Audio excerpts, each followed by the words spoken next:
Well, the thing about the 60s is that it was a generation that had moved, from the silent generation of the 50s to the activist generation of the 60s. End of 65 or so, I was pretty much opposed to the war, but I would say most Americans were very much in favor of it. They believed the domino theory, the idea that if we don't stop communism in Vietnam, it'll eventually creep to the United States. But each year, in 65, 66, 67, more and more people became anti-war. But still, even by 1968, 69, I would still say the majority of Americans supported the war, but a very small majority. Probably by mid-1969, it was more the other way. More people were opposed to the war.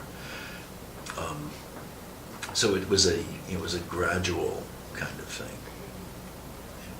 Media had this big hype, sex, drugs, and rock and roll, which kind of trivializes the whole thing because it makes you think that a bunch of sex-crazed drug addicts or, whatever they're protesting, you can't possibly take it seriously. But it was a very profound and significant reevaluation of our culture that we had.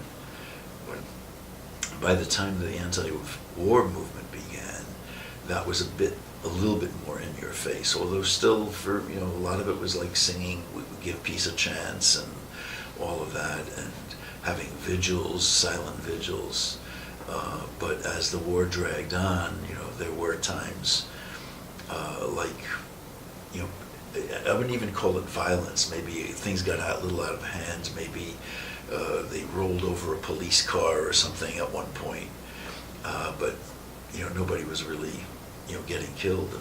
But you have to remember that when the United States was committing violence in Vietnam, and hundreds, if not thousands, of people are dying every day. What is it if somebody breaks a window at a demonstration? Who's talking about violence here?